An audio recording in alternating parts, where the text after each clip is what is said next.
Olá, hoje a gente vai mergulhar ah, num texto que é basicamente a cena de uma briga de gigantes intelectuais. De um lado, você tem uma visão de mundo que, nossa, dominou o pensamento por séculos, o universo aristotélico. Pensa numa redoma de vidro, assim, perfeita, com a Terra paradinha no centro, a joia da criação, tudo organizado, sabe, hierárquico, finito. E do outro lado chega um filósofo com uma ideia que soava na época, tipo, pura loucura. E se não tiver redoma nenhuma? E se o universo for um oceano infinito, cheio de incontáveis outros mundos como o nosso? E o que é crucial entender, né, é que essa não era uma discussão tipo de nerds de astronomia num canto de universidade. As apostas eram altíssimas. O sistema aristotélico não era só ciência, era uma narrativa completa sobre o lugar da humanidade no cosmos. Cada lei da física reforçava uma verdade teológica, uma ordem social. Dizer que a Terra se movia não era só uma correção de GPS cósmico, entende? Era abalar os alicerces da igreja, do poder, da própria identidade humana. Desafiar a órbita de um planeta era, na prática, cutucar a autoridade de Deus. Por isso que a briga foi tão feia. Exato. Então, a nossa missão aqui é entrar nessa arena. Primeiro, a gente vai entender a fortaleza que era esse pensamento tradicional. Era uma muralha de argumentos que parecia, assim, impenetrável.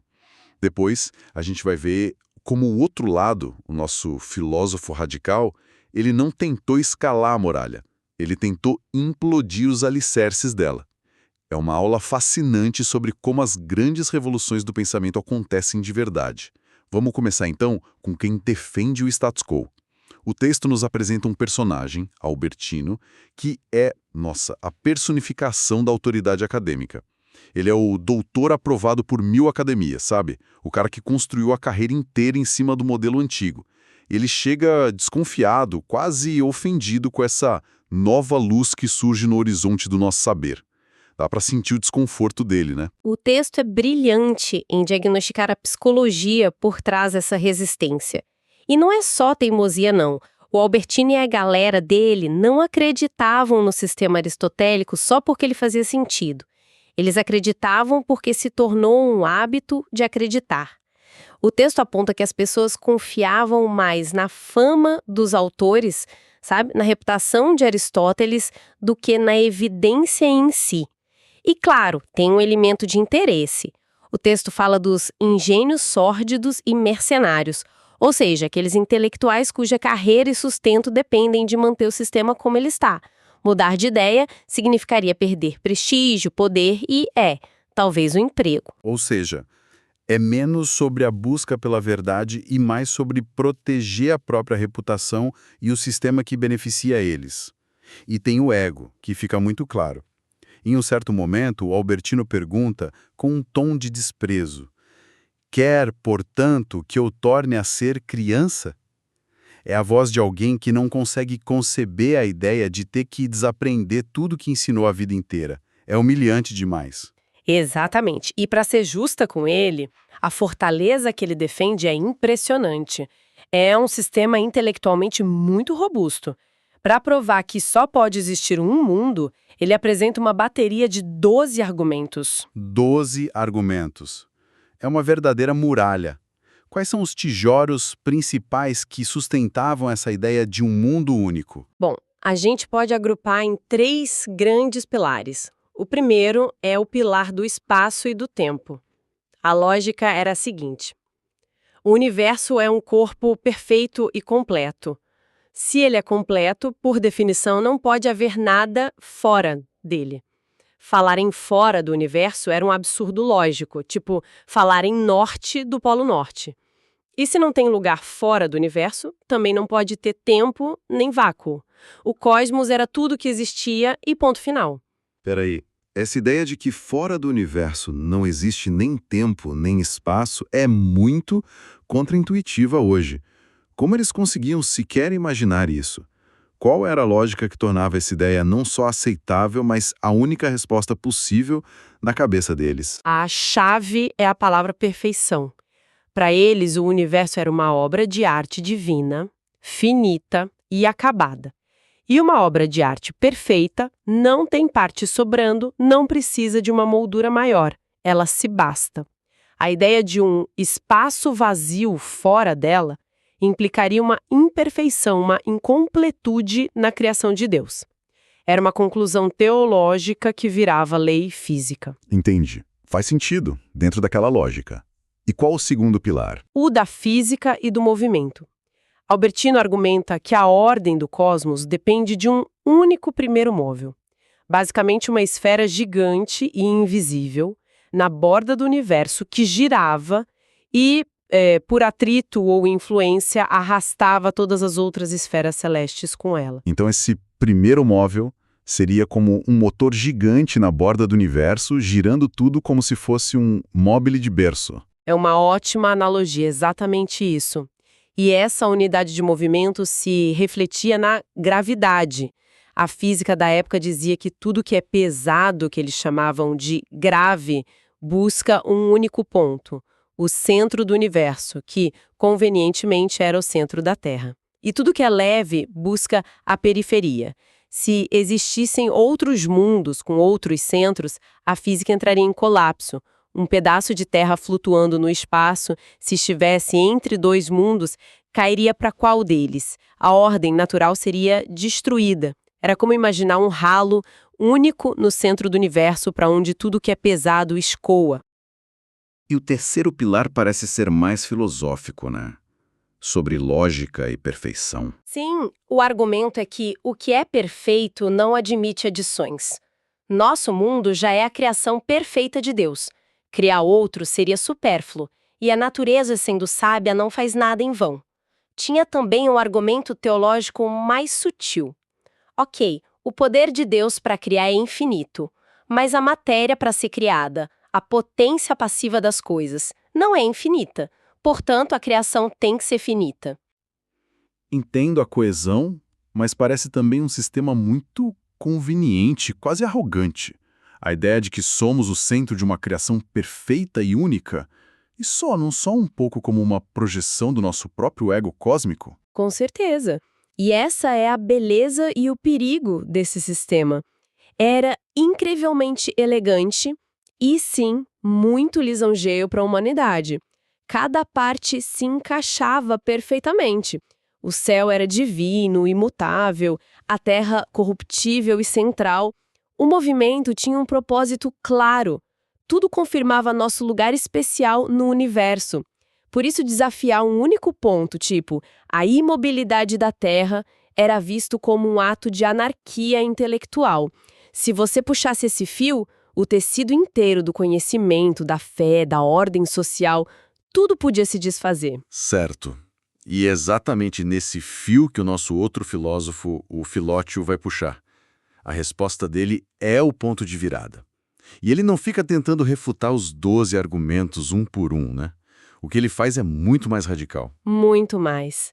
Ele vai direto na fundação de tudo e diz: o problema não está nos detalhes dos argumentos, está na premissa inicial, que está completamente errada. Então ele simplesmente joga a premissa inteira pela janela. Ele não tenta consertar o sistema. Ele diz que a fundação está podre. Que audácia!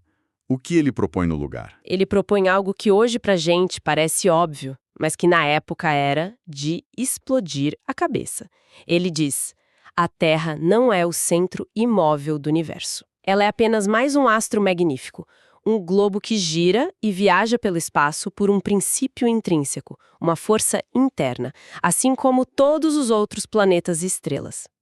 Com isso, ele elimina a necessidade do primeiro móvel, do motor na borda do universo. Cada astro tem sua própria alma, seu próprio motor. E essa única mudança de perspectiva é o que demole a fortaleza inteira. Exatamente. Uma vez que você aceita que a Terra é só mais uma viajante no cosmos, todo o resto do sistema aristotélico desmorona. A física, por exemplo. O conceito de pesado e leve se torna relativo. Filéufio reinventa a gravidade. Em vez daquele grande ralo no centro do universo, ele imagina que cada planeta, cada lua tem seu próprio centro de gravidade. É como aquela analogia que você mencionou. Isso. É como dizer que as migalhas de um bolo não caem no chão da cozinha, elas caem de volta para o próprio bolo. As partes da Terra são atraídas para o centro da Terra, as partes da Lua são atraídas para o centro da Lua. Essa ideia sozinha estilhaçou a física da época. O universo deixa de ser uma série de esferas encaixadas umas das outras e se torna um espaço imenso, um campo etéreo, infinito, onde inúmeros mundos viajam. E como ele responde aos argumentos sobre a perfeição e Deus? A ideia de que um mundo perfeito já basta. Aqui a jogada dele é genial. Ele usa o próprio argumento teológico dos adversários contra eles. Ele diz: uma causa infinitamente poderosa, como Deus, não deveria produzir um efeito finito e limitado, mas sim um efeito infinito. Limitar a criação a um único mundo seria, na verdade, diminuir o poder e a glória de Deus. Portanto, um universo infinito, com infinitos mundos, é um testemunho muito maior da divindade do que um pequeno cosmos fechado. A perfeição de um mundo não exclui a perfeição de incontáveis outros. Fantástico. Ele vira o jogo completamente. E a última grande barreira era aquela distinção entre o céu divino e a terra corruptível. Como ele derruba isso? Com uma ideia que era dinamite pura para a época. Ele afirma que todos os mundos, a Terra, a Lua, o Sol, os planetas, são feitos em essência da mesma matéria. Todos são compostos dos mesmos 4 elementos: terra, água, ar e fogo. A única diferença é a proporção.